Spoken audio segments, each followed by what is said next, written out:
Well, hello everyone. Welcome to Getting Started with Technical Analysis. This is week 3 in our discussion on price patterns. And today we're going to look at channels and at trend reversal patterns. I tend to post a lot of these on X. So I invite you, if you are not already following me on X, consider this your invitation, my handle at Barbara Armstrong CS. I also have Connie Hill with us in the chat, and Connie's a friend and fellow coach and posts a lot of great stuff on X. In fact, I should have gone to her X this morning to look, because she also often posts morning movers. So you'll want to follow Connie on X as well, at Connie Hill CS. So be there, be square. I want to thank each and every one of you who both shows up live and watches in the archive. And to those who are here live, if you're joining us for the first time, please feel free to type a greeting into the chat so we can welcome you to this community. And I want to thank all of you who help bring this class to life by being so participatory in the chat. So hello to Paul, and hello Keith and Frank and Marcus and Robert and the Wire Rabbit. Some of these names are so cool. And Elizabeth and Chris and KB and Sharon and the rest of the gang. And of course, we have Josh and Will here, a lot of what I call the usual suspects. So thank you all for being here. Yeah, just before we kind of get into the thick of things, know that everything that we discuss in this class is for information purposes only. None of it to be construed as a recommendation on the part of Schwab or myself, or that we're endorsing any particular chart pattern or investment strategy or stock. We use the Paper Money software application on the Thinkorswim desktop platform, and it is a brilliant place to learn, hone your skills, and make sure you understand your trading plans and how to trade using this platform before you consider trading in your live account. There are some nuances and differences between the platforms, and I'll discuss those as we go along. There's also, if we use a stop loss order, which we often do with our examples, know that that doesn't guarantee that we're going to get out at the price we requested. Okay. So I designed this to be taught in about a 9-week rotation, and here we are on week 7. So if you are brand new, you may be saying, ooh, like, should I just wait for another 3 weeks? No, like I'm not assuming that you've gone through all of these before we discuss, channels and reversal patterns. Each one stands on their own. But know that if you've got questions, chances are there are a dozen other people maybe with the same questions, so don't hesitate to ask. Next week, we're going to talk about popular technical indicators like relative strength and the MACD. And then in week 9, divergences. And then usually I'll throw in like a bonus session or 2 at the end. The last one I did was the 8 things I wish I'd known when I got started, because as many of you know, I am a product of this education. That's how I learned how to trade. So we're going to look at what these price patterns are. We're going to look at how we define some of these price patterns, and then we're going to spend most of our time looking at examples on the charts and then placing a couple of example trades. Okay, so what are price patterns? Well, these occur when we have support and resistance lines, ceilings and floors, and for a long time, in fact, I still think of them that way. I think of support as the floor. Let me change my color on my drawing tool. I think of support as the floor and resistance as the ceiling.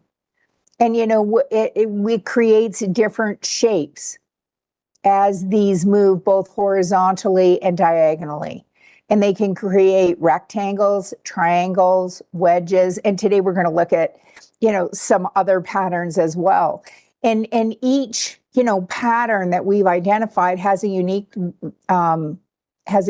construction, and they can occur over different time frames, and so these price patterns can appear in both short, intermediate, and long-term time frames. And so, if you trade on a very short time frame, you may be using, a 5-day, 15-minute chart. If you use, in my trading a smaller account, we tend to use more of a, 1-year daily, 6-month daily, 9-month daily kind of time frame, but some people might use a 5-year weekly if you're a long-term investor. And these price patterns can occur in all of those time frames.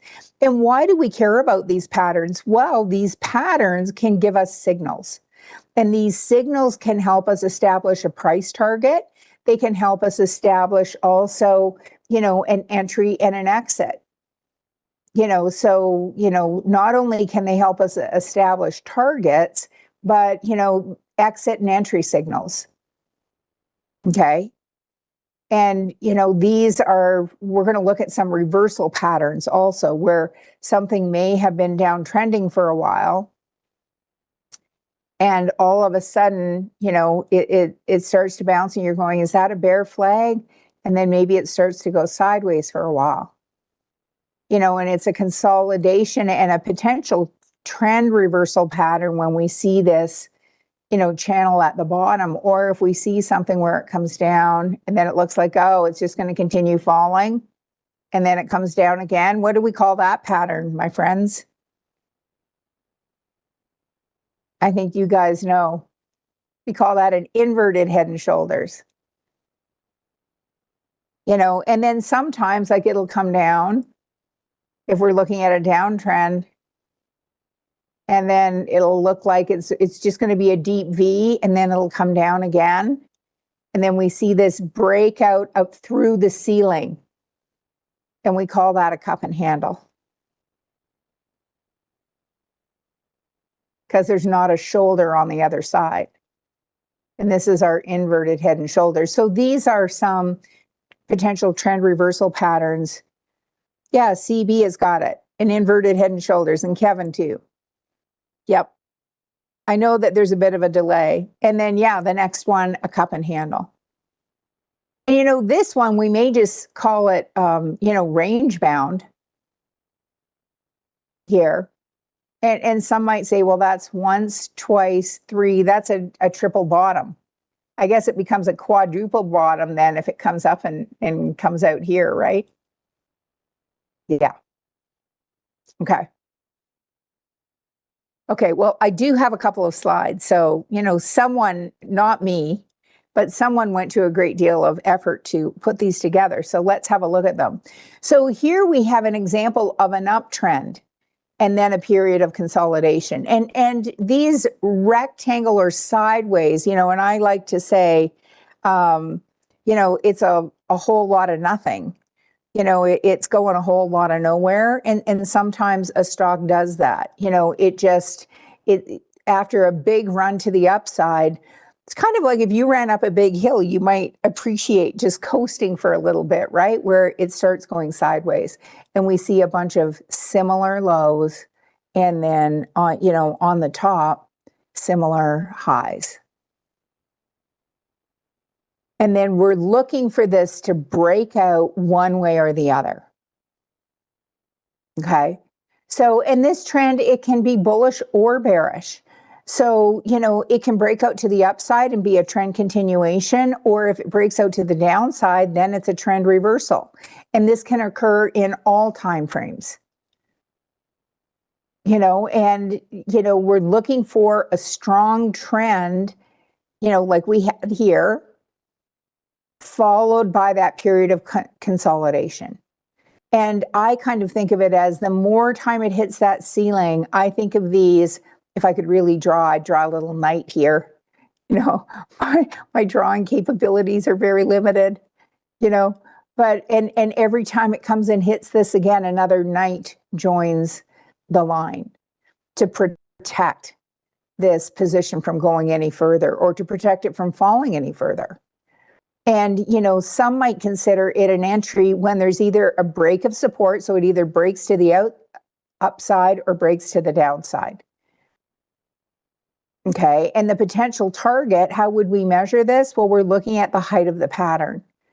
So if we say, hey, this pattern, it was about $10 wide from top to bottom, then we'd say, well, we'd expect to move if it breaks to the upside of about $10. Now, Lisa is saying, is the expectation that it will continue the previous trend? Often, yes. But do you want to bank on that? No. So you're waiting for this confirmation. Now, how else might someone trade this pattern? Well, what they might do is say, hey, you know what? This has come up, hit its head here, and come down. The next time it comes up and hits its head, if I own the stock, I'm going to sell a call. Now, when you sell a call, you could be called out. And then when it comes down here, I'm going to buy it back. And then when it comes back up here, I'm going to sell another call. And then when it comes back down here, my expectation is it will have lost some value and I'm going to buy it back. And then when it comes up here, I'm going to sell another one. Now, if you do this, one thing you have to be, and then buy it back. And so this is a way to make a little extra cheddar, if something is going sideways. Yeah. Now, Chris is saying, if it's staying in a channel and you never know when that's going to end, because here it came up, came down, so you might have sold another call here and then you go, oh, snap. This range, all of a sudden it breaks out and you're going, oops, guess this is over. Greg is saying, is this called swing trading? And it's, no, actually. But I like your question, because here would be a swing trade. Here would be a swing trade. So it goes up, comes down, and bounces. And you're saying, you know what? A swing trade. So we've had this big uptrend, bull flag, uptrend, bull flag, this uptrend, and it comes back down here and bounces. And when it bounces, you could say, I'm going to do a swing trade. And we did that on McDonald's last week. And I'm going to just trade it back up to the previous high. So let's say this high was $50. And so you're buying it here at, say, 45. And you put in a target to sell at 50. And if it doesn't go according to plan and all of a sudden it breaks down, you might put in an exit down here at 42. So you're trying to define your risk. Now, if you put a stop in here, there's no guarantee. If it gapped down, you could get out at a lower price. Or you could get out at a, if it gapped up, you could get out at a higher price than the 50 also. So this would be considered a swing target. Now I can tell we've got some people in here who, are embracing me, and this was so me, because when I was a client, it's like, okay, show me the pattern, but then tell me how I can do something with it to make money. So one of the suggestions was, well, you could sell a put. And the idea of selling a put is that you want to sell it below. So when it comes down here and bounces, instead of using this as a stop loss order, we could sell a put here at that 42.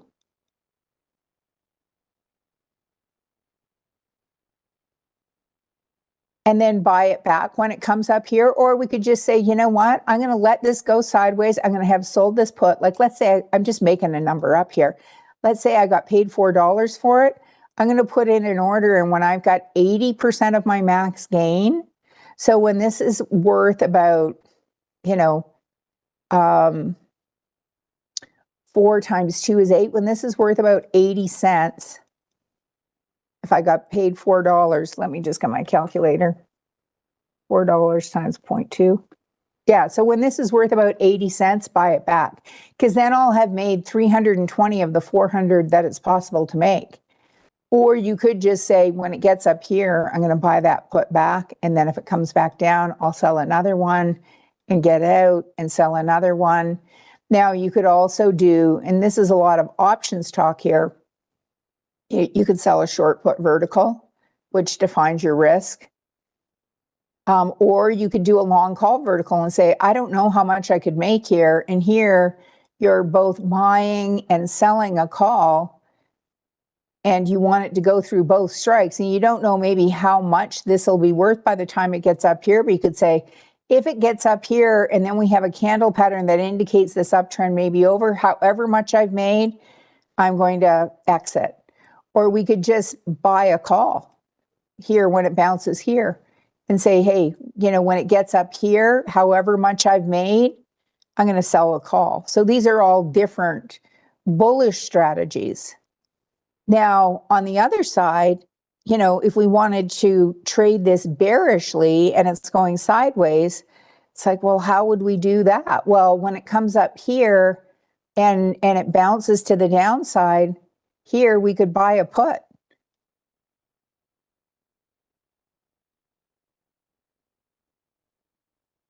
But I think buying a put is more counter trend because this has been uptrending. But the idea is, and then you close it out when it gets down here. And then someone suggested an iron condor, which is a credit spread sandwich. You're doing a short call vertical at the, above where you think it will go, and a short put vertical below where you think it will go. So once we recognize the pattern, we've got a lot of choices. We can wait until it breaks out one way or the other and then set a target, or we can trade it within the channel.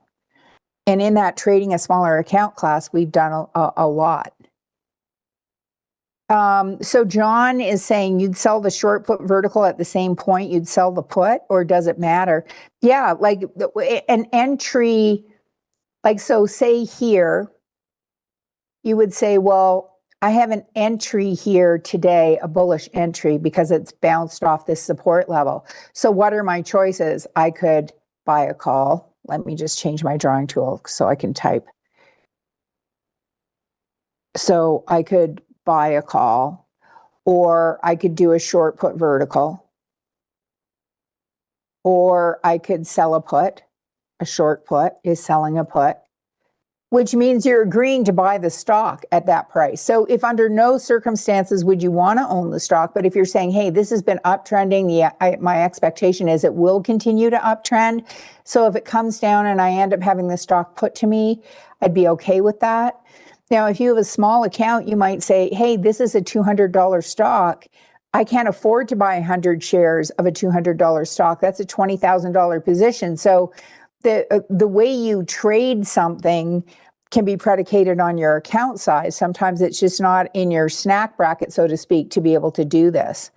Or you could buy some shares and say, I'm just going to buy, and maybe you can't afford to buy 100 shares, but you could buy 1 share or 10 shares. Okay. So I'm loving all these questions. This is awesome. Yeah. Okay.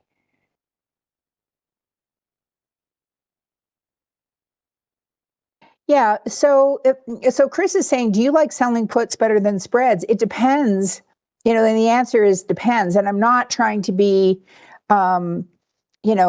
beat around the bush, but it depends on your account size. So like in trading a smaller account where we started with, $25,000, we don't sell a lot of puts because we can't afford to. Because if the stock were put to us, it represents too big a position. And if the stock really gapped down, we'd be taking too much risk. So it depends. So it just depends. Okay. Moving on. So this is a double top, and I am a very visual learner. A lot of my friends now, I'm in a book club, they don't read the books anymore. They listen to them. That is just not me. So I like to draw things on the chart. So, here we have our two-headed monster. I guess I should be doing it this way.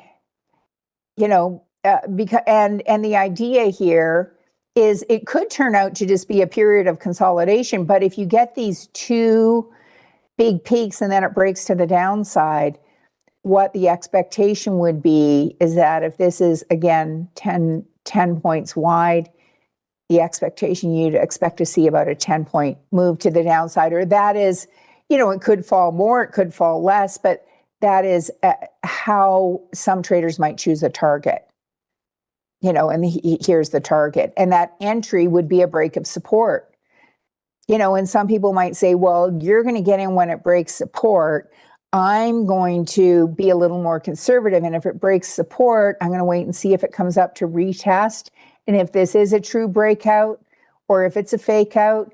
And then when we get, this kind of hanging man, you might say, okay, now I'm in. And others might say, first day it's below, man, it's go time. Okay. So, this is where we have kind of relatively equal highs. And we've got relatively equal lows. Like support and resistance are a range, right? So that's our double top. And this is a bearish configuration following an uptrend. Okay. Now, on the flip side, and I always think of that song by Queen, but we can also have a double bottom.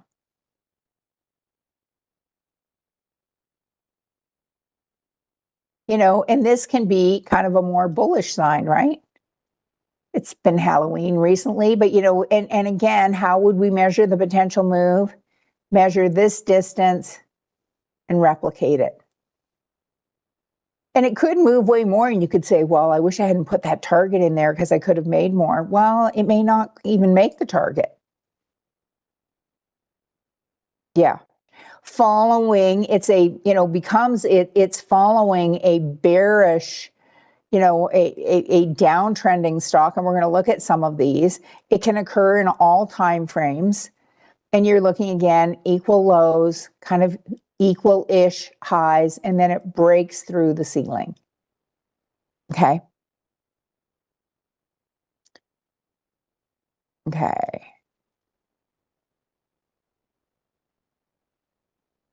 So let's go out and look at the charts. And we've looked at some other, I drew a bunch of other patterns on the chart. So get ready to participate. So when we look at our friend Nike, let's go to Nike.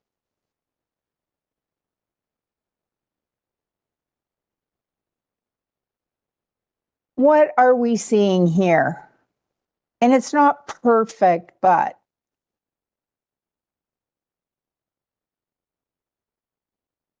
if we look at this, it came up. Oh, let me just change my drawing tool. Yeah, double top. So it came up, came back down, kind of into that range, kind of sort of came up again, came back down. And then it broke down, and then it looked like, ooh, this wasn't really a breakout. Maybe it was a fake out because it came back into this range, and then it started to go down again. And the next time, old floor became new ceiling, old support became new resistance. And if we look at this, this went from about 71 to 79, so about a range of about $8. And so if we were looking for a target, we'd take that 72-ish, so 71.60 minus 8, a target of about 63.60. And where is it trading right now? 63.47. So would it have hit that target? Yes, sir, Bob. Yeah.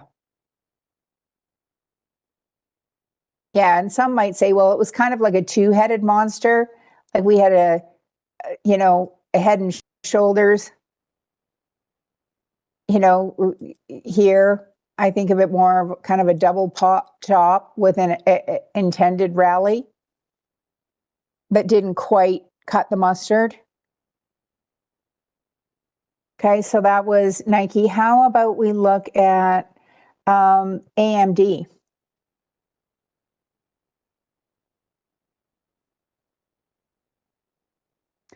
Okay, so I'm going to come out to a 2-year chart on this just because I wanted to show some things in different time frames. So what are you seeing on AMD? This is a pattern that started back here in July of last year. And so this pattern took like a long time. So this is, this is a big pattern.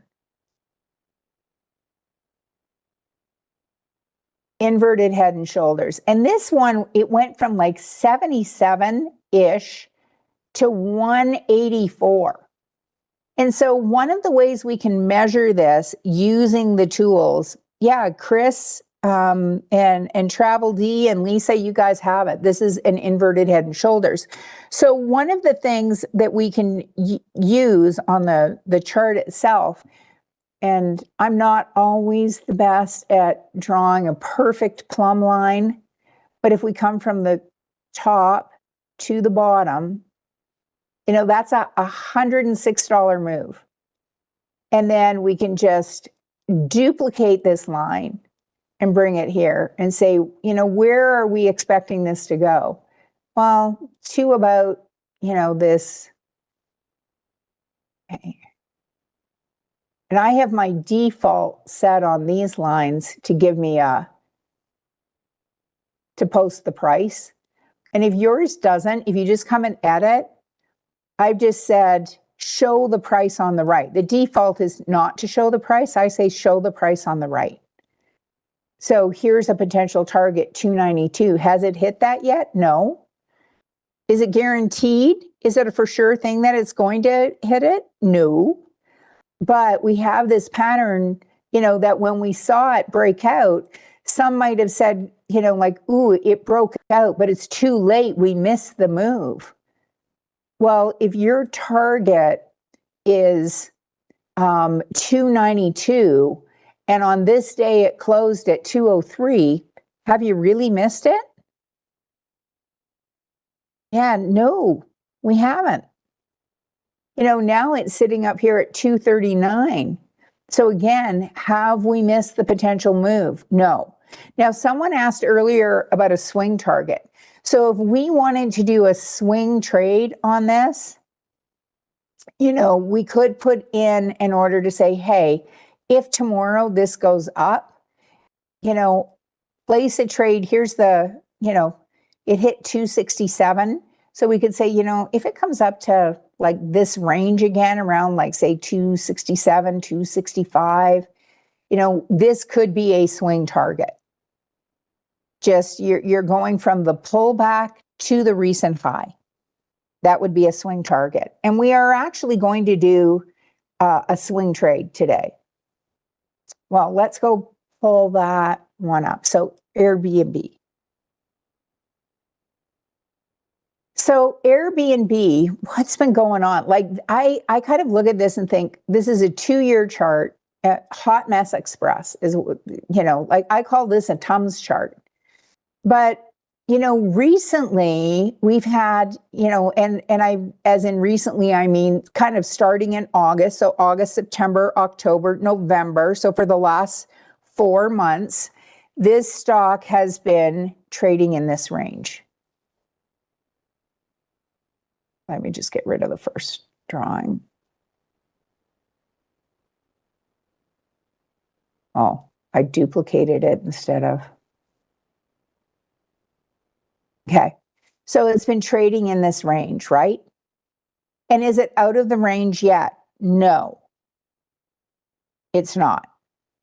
So, but could we say, hey, if I wanted to buy 100 shares of this, could I, and this candle pattern, and we spend a whole class talking about candles, it's not quite a bullish engulfing pattern in that, you know, today it opened higher than yesterday's close, but this is a pretty big bullish candle. What if we just traded it up to this previous high around this 129? And so we could buy 100 shares, put in a target of 129. Now, where might we put in a stop? We might say, well, hey, if it goes 2% below this low here, and we'll just go back to our, if it goes 2% below this low around this 118, then we would like to exit. Now, you may want to come and look at the news, even if you're doing this as a short-term trade. Are people raising, are the analysts raising price targets or lowering? And so the first one says to 111, it's already above that.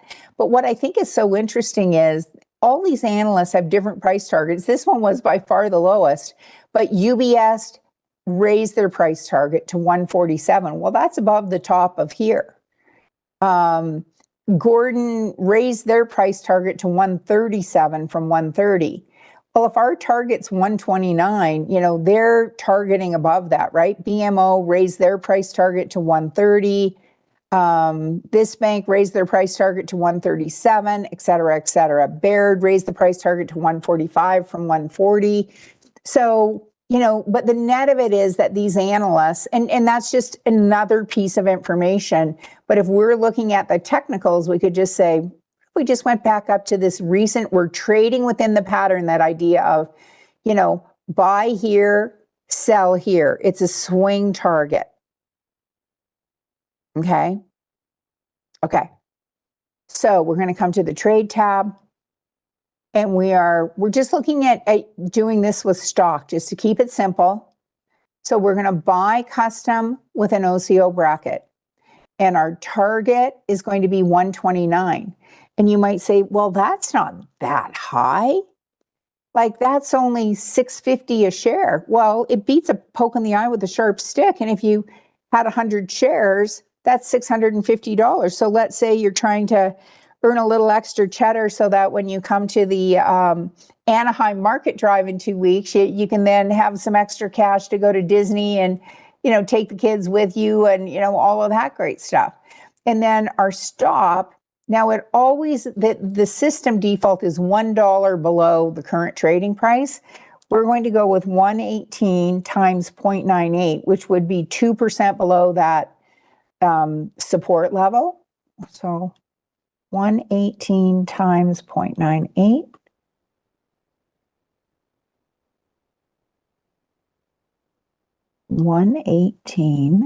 My calculator doesn't want to play nicely. 115.64.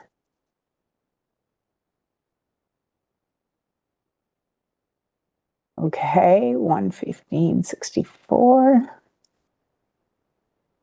Oh, can type, honestly. So, you know, we're risking one to make one kind of thing on this. Like, so we're risking $682 if our stop is at 115 and our target is 129. And so we're going to put that into our stock with target bucket. Okay. And this is a swing trade. And this is just a note from you to you, within a trading range. And that's just an example. Okay. Now, if we want to look at another sideways range, well, let's look at some other patterns first. So some of these I have posted on X. So, you know, do you see what I see here? And here I've already drawn the lines, but, you know, we've got this, and if we go out to a year, you know, it might, yeah, so it might have been an inverted head and shoulders, but this one is more clearly, you know, what we call a cup and a handle, right? So here's the cup, and here's the handle. And we measure it the same way we would a double bottom or an inverted head and shoulders. We take this 83 to 151, so this about a $70 move. And, you know, or we can draw the line and just replicate it. So, you know, it on earnings, so if we had placed a trade here when it broke out, it came back and retested, which, you know, is not uncommon for it to do. We would have been pretty happy when it got to earnings and came up. Now, has it got to our target of about 218 or whatever that appears to be around the 220 mark? Not quite, but it's come a long way towards it, hasn't it? Yeah. Okay. So that's Datadog. Let's look at IBM. And I'm trying to show you both a combination of some that have kind of already, you know, the pattern has played out and somewhere it's not. So what do we see here? go ahead and type it in. I look at this and, I call it playing I Spy with my little eye. So, when I play I Spy with my little eye, I'm seeing another cup and handle. And, this went from 234 to 294. So that makes the math pretty easy, about a $60 move. So if I take 294 and add, 60 to that, we get about a 354. And where is it currently trading? At 313.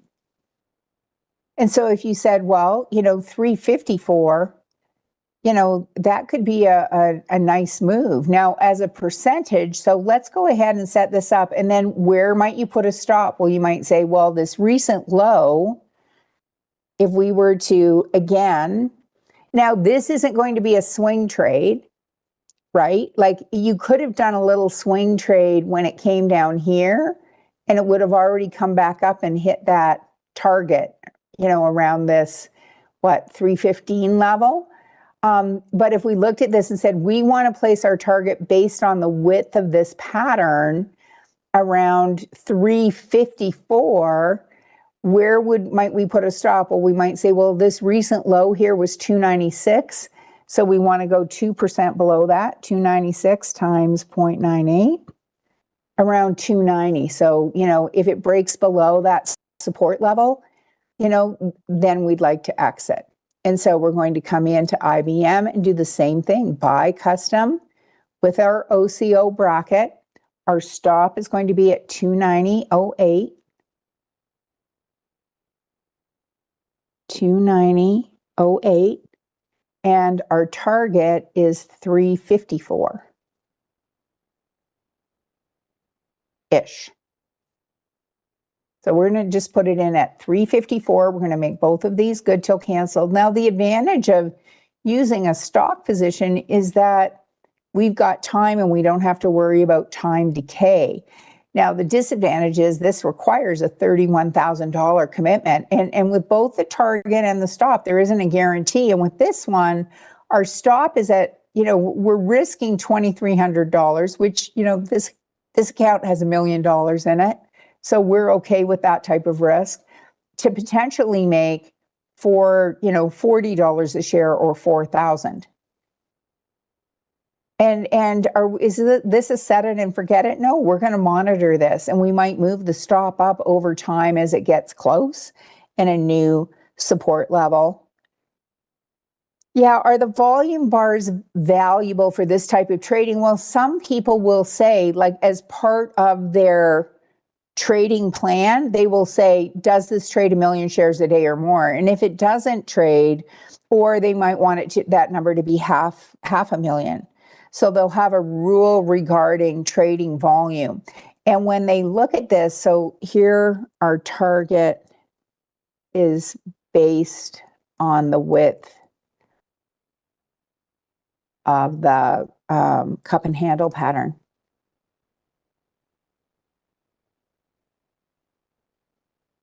Okay.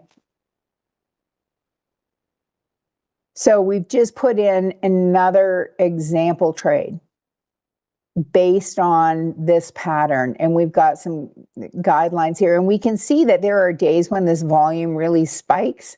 And typically that's around earnings when we see these big spikes.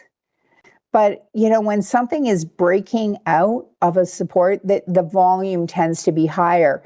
And when the volume is high, coupled with a dramatic breakout, that shows us that there's more momentum behind the move. And that's why a lot of traders will leave the volume bar up, because somebody asked me, are the volume bars valuable? And that's how some people will look at them and why. Okay, so we just have a couple of minutes left. Let's look at a couple of additional charts. So when we look at Bumble took a tumble based on the last earnings. But when I look at this chart, what am I seeing? Well, I live in Salt Lake City, so, I see mountain ranges, when I look out my window, but I also see here this head and shoulders pattern, and then on earnings, it definitely broke to the downside. And again, if we wanted to measure this move, we could start here and measure here, right? Okay. Whoops. Let me close that. So that's Bumble. We did a trade on IBM. EXC, we're going to look at one last chart. I don't know why this is all of a sudden. Let me just bring up my drawing tool one last time. Close it. Okay. Okay, so what was the last one we were going to look at? EXC. So here we have a double bottom pattern, you know, and it went from, you know, it's about 250 wide. It broke out and it's come back to retest. Now we may want to wait to see if this old resistance holds again. It looked like it was holding for 4 or 5 days, and it's still flirting. It's still kind of stuck in this support or resistance range. So you might want to wait to see if in fact that moves up. So I hope you found this helpful. We did place 2 example trades today, one on IBM and one on Airbnb. And so IBM was a cup and handle pattern, and Airbnb, we were placing a trade within a range. And so this is just, you know, some of the ways that we can use these patterns to help us make informed decisions on whether or not to enter a trade, and then, you know, where to set our targets or exits. Here's what I'd like to ask of you as we wrap up. So there's a survey in the chat, and I want to thank Connie for her help answering the questions, and also for reposting the survey. 2 questions. 1, I hated it and I'm never coming back again. 10, I loved it and I'm going to become a regular, and everything in between. So 2 questions. It'll take you 20 seconds. If you want to put a comment in, if there's additional topics you'd like to see me cover in upcoming classes, let me know. If you find the pace good, let me know that. If you'd like to see more examples, let me know. So it's your voice and a chance to be heard. If you're watching this in the archives, you won't have access to the survey, but if you type something into the comments, I will read and respond. And with the surveys, I read each and every comment, as does the management team. Also, if you hit like, it helps move this up in the YouTube algorithm so more people can find this content. So I'd appreciate it if you would hit the like button. And if you haven't subscribed to the channel, you're certainly going to want to do that as well. So thank you to the people behind the scenes for all you do to bring this webcast to life. Thanks again to Connie for her help in the chat, and to each and every one of you for continuing to show up. Please don't forget to follow Connie and I in the Land of X, Connie Hill CS and Barb Armstrong CS. And just a note of warning as I wrap, I found several imposters today. Both Connie and I had imposters on X. And just know, I posted something on X, but just know that there will never be a coach at Schwab that offers you private education for a fee, a Bitcoin deal, a crypto deal, or the scariest of all, an offer to trade your account if you will share your login information. These are scammers and thieves. So beware out there. Be careful. And if you're in Anaheim in a week and a half, I will look forward to seeing you there. Take care, everyone. Stay tuned. Swing trading coming up next.